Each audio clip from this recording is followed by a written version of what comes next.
Most horror games rely on monster chases and cheap jump scares to force a reaction out of you. But this game takes the opposite approach. It locks you in a silent, desolate doll factory, forcing you to stare directly into the plastic, lifeless eyes of each and every doll. It makes you question every little aspect about the game. Did this doll just move? What's wrong with this doll? And furthermore, why am I listening to some shadow of a boss in a box upstairs? And what do I need to do to get Employee of the Month? Come on. And, I might be a little crazy here, but I have the slightest suspicion that I might be becoming a doll myself. All these things revolving around you as you progress through the game until you finally meet your final demise, which is unique to you as a player for each direction that you take in the game. Welcome in, Jaywalkers. I play it for you. Welcome to Jaycraft's Horror Game Review. Today we're going to be dissecting the psychological thriller known as Dollmare across my 5-category graded review system of gameplay, story, sound, visuals, and replayability to see if its suffocating atmosphere actually translates into a great game. And who knows, maybe this will be the game that finally breaks the 90% graded criteria on my channel, where we haven't had a game come close yet. Now, Dollmare was a really interesting game for me to play through. There was a lot of categories in my system that Dollmare basically met the bottom line quota of what it means to pass in that category. But for what it lacked, it was strong in other categories. So let's dive in. So for gameplay and mechanics, I'm already going to go ahead and give it 15 points. For my subcategories, Dollmare really didn't have any gunplay, enemy AI, or no combat encounters, but the game itself was really, really smooth with just its generalized mechanics and buttons that existed throughout the whole entire game. Now, for story and atmosphere, as you know, this is a section that I really grade quite critically. I love a game that has a good story, and I believe that for a game to earn its spot on your wish list, it's got to have a great story and great sound to build that immersion when you're playing it. So for that, I'm going to give it 17 points for this category. Now, the reason being is that the narrative engagement for Dollmare was creative and perfect because they used K. And as you might not have known, K was a previous employee, or more so your predecessor in the game. And you find that out during the environmental storytelling as well, which also the environmental storytelling was really, really strong too. There were letters placed throughout the whole entire game that you could find, alluding to this previous employee named K that had this final demise happen to them, and they were trying to help you avoid that situation occurring to them. And it was really cool to find out, to piece together through the Employee of the Month board and through the letters themselves, that Kay was a previous employee and was also trying to help you. You had an ally in this game. These kind of horror games, you normally don't. So it's nice. It was a breath of fresh air. The pacing of the story was really, really strong. From beginning to end, you slowly felt the buildup. Each day, you could feel it getting closer and closer to finding out what's going to happen. I can't work here forever. Like, the dolls are moving. Like, am I on LSD? Like, what's going on? The horror elements are honestly what hurt the story category. Which, fun fact, I've already gotten to one about K, but another fun fact about this game is the indie devs to this game didn't want cheap jump scares, didn't want loud sounds being thrown at you. Instead, they wanted to play off the uncanny valley effect, which I know we've been playing a lot of games on this channel that the devs kind of feed into that, right? And I think they hit the mark on the uncanny valley. I just don't think they hit the mark on the horror aspect. This game is more so for a streamer content type base. And, having said that, the horrors elements of the game, there was maybe 1 or 2 jump scares that I had in the game, and I wouldn't even chalk it up as a jump scare per se. But there was a lot of subtle immersion to build an eerie, almost like cult-like horror. Nothing that I can say I was fully blown scared by playing this game, but I definitely was a little weirded out. Now, building into weirded out and being scared and jump scares comes with sound. And as I've mentioned before, I grade this section incredibly hard. And for sound and design and music, I gotta give it 14 points. Now, the reason for this is that it was there, the sound on the menu screen, the sound when you played the game, you had subtle build-ups.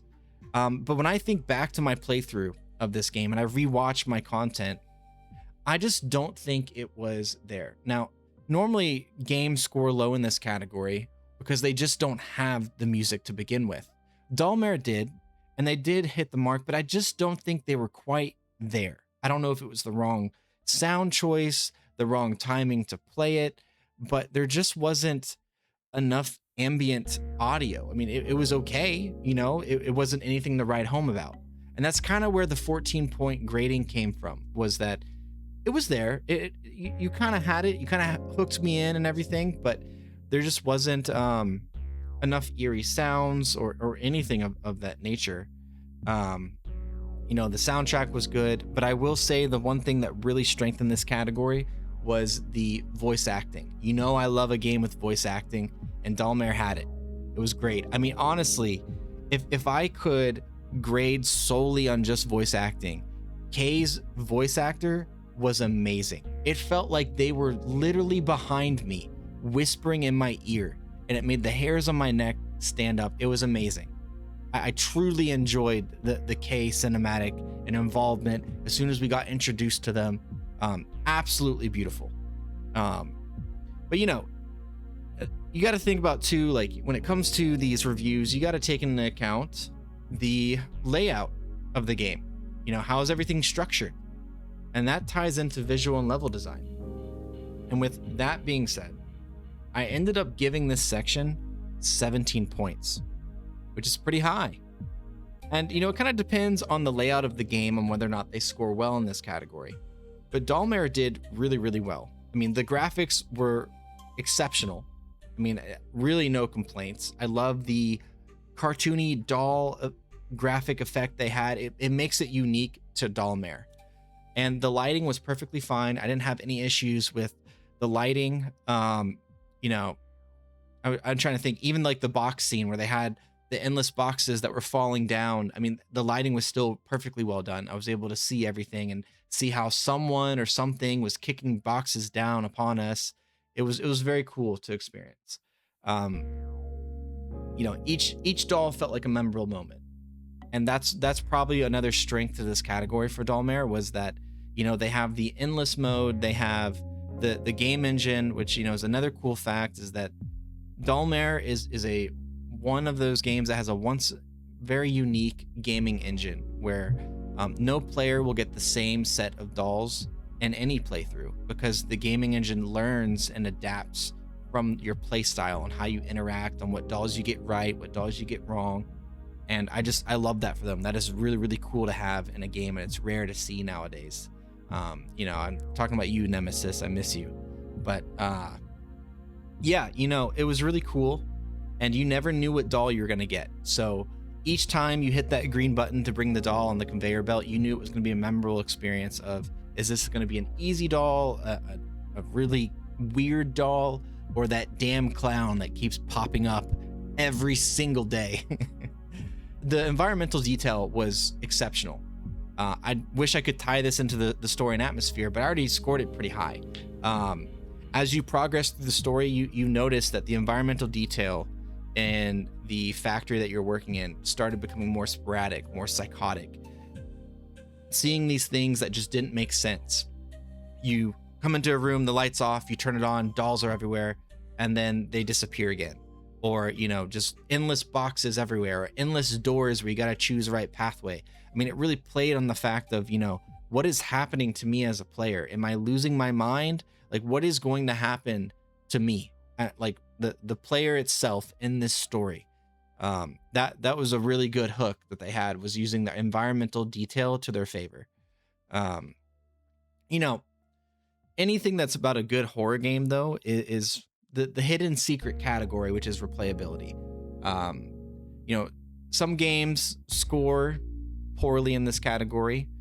Very few score really well. The reason for that is the whole purpose why I made this system is that there are a lot of good, cheeky horror games out there that are one-shots designed for a streamer to just run once through the story and react to it, and that's it, move on to the next game. And I think that's bad quality. I think you should create a game that has, you know, some type of system in it that drives a player to want to continually play your game, like a hidden Easter egg, achievements, cosmetics, numerous endings, different storylines, a gaming engine that adapts to you and you will never have the same game twice, i.e. Dollmare. So for replayability, I gave it 15. The difficulty wasn't incredibly difficult at all. I mean, it was not really, I mean, I did horribly, but I'm also horrible at these, you know, spot the difference games. So that's just an inside joke that I have with you, Jaywalkers. You know that. You guys help me out so much more than you know, especially when I stream these games. And the fun factor was definitely there. They hit the mark on it, you know, not knowing what doll you're going to get, the development of the story, finding the notes as you go, and honestly, just buying stuff at the end of each day to have at your desk. I mean, that little fidget spinner, I love the heck out of it. The game is still pretty recent, so I'd argue that, you know, in its current climate or environment, it still holds up very well. There's nothing really to critique about that. It's not really an old game, so that subcategory doesn't really apply. And the personal enjoyment factor, 10 out of 10, as always. I mean, this game was a ton of fun to stream. I had so much content I could pull from it for my other, you know, social media accounts.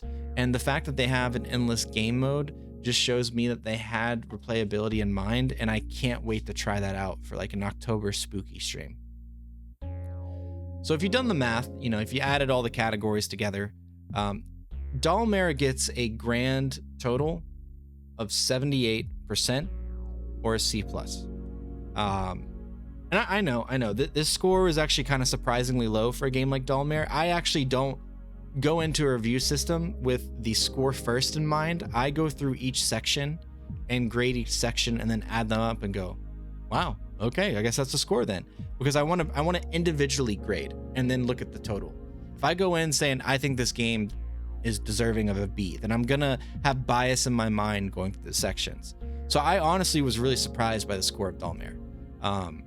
But again, you know, the game appears to cater more towards streamers, just because of the sheer variety of the dolls and, you know, the reaction content, the creepy dolls, the multiple endings. You know, it's just one of those games that feels like it's an excellent game to stream as a content creator, but in terms of a game that you want to have just to play in your downtime, not so much.